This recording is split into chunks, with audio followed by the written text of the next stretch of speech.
The rain beat relentlessly against the car windows as Sarah navigated through the winding, desolate roads. She was exhausted after hours of driving and just wanted to reach the hotel where she had booked a room for the night. The GPS led her to a seemingly abandoned town, and as she turned onto Elm Street, she saw the looming silhouette of the old Victorian hotel. The building looked like something out of a horror movie with its ivy-covered walls and flickering, dimly lit sign. The only sound was the eerie creaking of the trees in the wind. Sarah hesitated for a moment but decided to push aside her unease. She parked the car and grabbed her suitcase, shivering as the cold rain soaked through her clothes.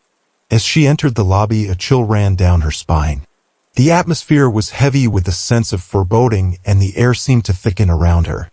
The receptionist, an elderly woman with hollow eyes, handed Sarah a rusty key and mumbled something about the only available room on the top floor. Dragging her suitcase up the narrow staircase, Sarah couldn't shake the feeling that someone or something was watching her every move.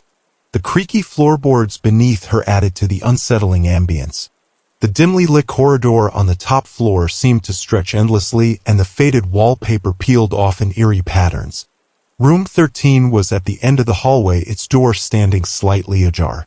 Sarah hesitated but pushed it open, revealing a room frozen in time. Dust-covered furniture, antique mirrors, and moth-eaten curtains gave the space an ancient feel. The unsettling silence was broken only by the distant howling of the wind outside. As Sarah unpacked, she couldn't ignore the feeling of being observed. She dismissed it as fatigue, attributing her unease to the long drive and the eerie hotel. But as the night deepened, strange sounds echoed through the empty halls, a soft whisper, a distant sob, and the occasional creak of footsteps. Unable to shake off the unease, Sarah decided to explore the hotel to distract herself. She wandered through dimly lit corridors and abandoned rooms, each one telling a silent story of a forgotten past.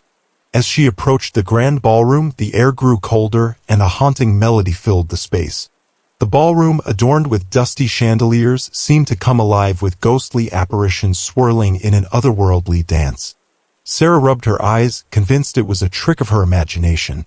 But the spectral figures continued their ethereal waltz, paying no attention to her presence. Determined to escape the haunting scene, Sarah retraced her steps. Yet, as she reached the staircase, a shadowy figure materialized before her. The figure, a woman in a tattered Victorian gown, stared at Sarah with hollow eyes. A cold wind enveloped the space, and the woman's spectral voice echoed, "Leave this place before it claims you too." Shaken to her core, Sarah rushed back to her room, contemplating whether she had truly witnessed a ghostly apparition or if her imagination had played tricks on her.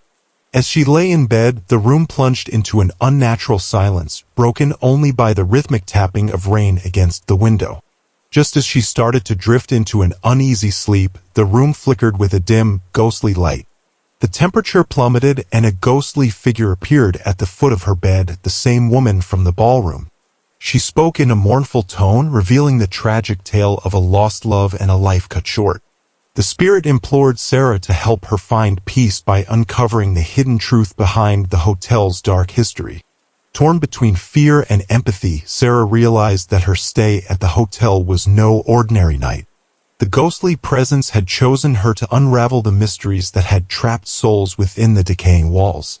Determined to uncover the truth, Sarah delved into the hotel's history.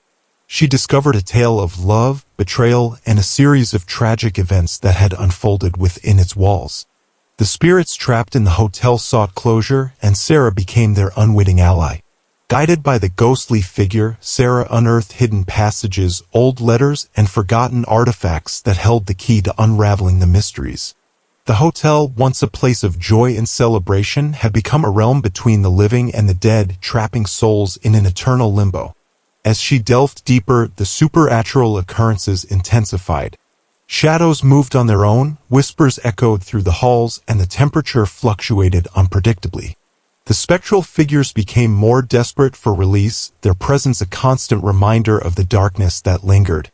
Armed with the knowledge of the past, Sarah devised a plan to free the trapped souls. She gathered the spirits in the ballroom, the epicenter of their anguish, and performed a ritual to break the curse that bound them.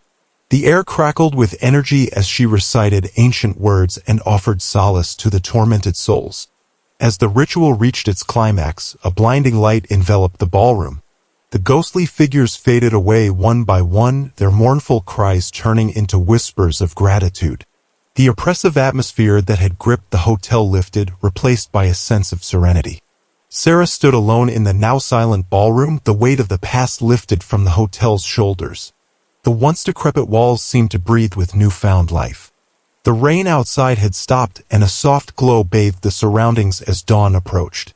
As Sarah left the hotel the next morning, the sun's rays broke through the clouds, casting a warm light on the once menacing structure. The town, once shrouded in mystery, seemed to awaken from its slumber. The hotel, now restored to its former glory, stood as a testament to the resilience of the living and the redemption of the departed. The locals, unaware of the supernatural events that transpired, greeted Sarah with warm smiles, their memories of the hotel's dark past erased.